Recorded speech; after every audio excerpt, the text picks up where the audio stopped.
Assalomu alaykum qadrli futbol muxlislari, futbol sevar do'stlar. Har doimgidek O'zbekiston va Osiyo qit'asida ro'y berayotgan eng qiziqarli futbol xabarlari bilan Osiyo futbol kanali o'z ishini boshlaydi. Qadrli do'stlar, kanalimizda yangi bo'lsangiz, albatta obuna bo'lib, voqealar rivojini biz bilan kuzatishda davom eting. Bugun bir-biridan ajoyib xabarlarni siz qadrli obunachilar e'tiboriga taqdim etamiz. Paxtakor o'z maydonida Mashalni yirik hisobda mag'lub etdi. Superliga 1-tur Paxtakor Mashal 5-0. Gap so'z bo'lishi mumkin emas. Ushbu yirik g'alaba bilan Toshkentning Paxtakor jamoasini tabriklaymiz.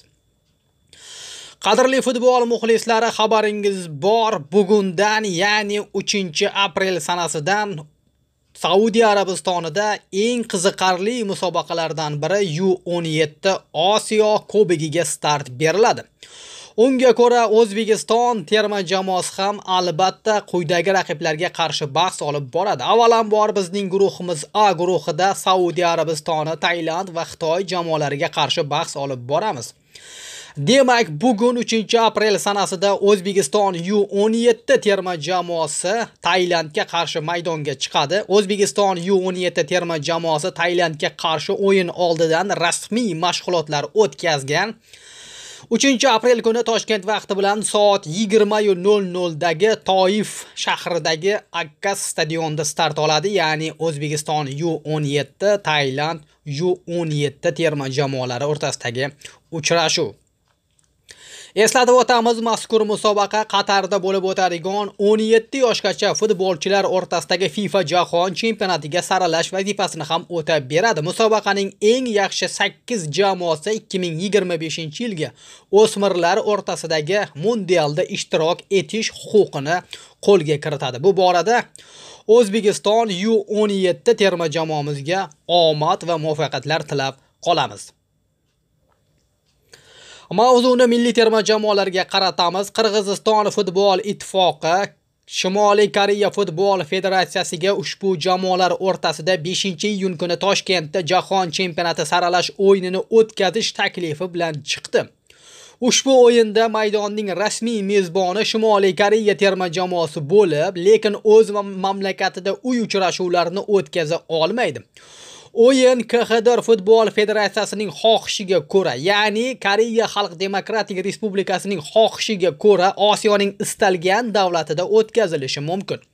Shimoliy Koreya terma jamoasi 10-tur o'yinini Tehronda o'tkazishi kerakligini inobatga olsak, Qirg'iziston terma jamoasiga qarshi o'yin uchun maydon sifatida Toshkentning tanlanishi juda mantiqiy ko'rinadi, deydi manba.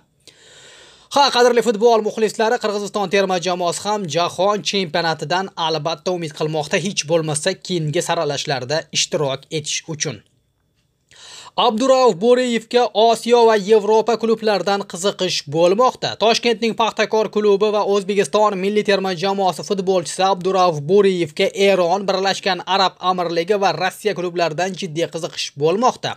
Ma'lumot o'rnida Paxtakor klubi Abdurauf Bo'riyevni 2023-yilda o'z safiga qo'shib olib, so'ng uni Olimpikka ijaraga bergan edi. Ijara muddati yakunlangandan so'ng Bo'riyev Paxtakor safiga qaytgan edi va hozirda Paxtakor sharafini himoya qilmoqda. O'tgan oyning 27-sanasida Iroq terma jamoasi bosh murabbiyi Jesus Garcia Jahon chempionati saralashi doirasidagi muvaffaqiyatsiz natijalari tufayli iste'foga chiqarilgan edi. Arab nashrlarining yozishicha, endi Iroqni Carlos Queiroz boshqarishi mumkin. Ushbu mutaxassis bilan muzokaralar 60% ga ijobiy hal bo'lgani aytilmoqda. Aytishlaricha, Iroq futbol federatsiyasida Sirachko Katanisni terma jamoaga qaytarish fikri ham bo'lgan, lekin yakunda baribir Carlos Queirozga ishonch bildirishga qaror qilingan Iroq futbol federatsiyasi tomonidan. Qadrli futbol muxlislari, demak O'zbekiston terma jamoasi o'rin olgan ertadan, ya'ni bugundan start oladigan o'yinga e'tibor qaratamiz. O'zbekiston vakillarimiz bugun Tailandni mag'lubiyatga uchratishsa, keyingi bosqichlarda ham albatta yaxshiroq natijani qayd etishadi. Demak, vakillarimizga omad tilagan holda bugungi mavzuga yakun yasaymiz. Albatta keyingi xabarlarni o'tkazib yubormaslik uchun kanalimizga obuna bo'lib qo'ying. Biz yana gaplashamiz. O'zingizni ehtiyot qiling. Salomat bo'ling.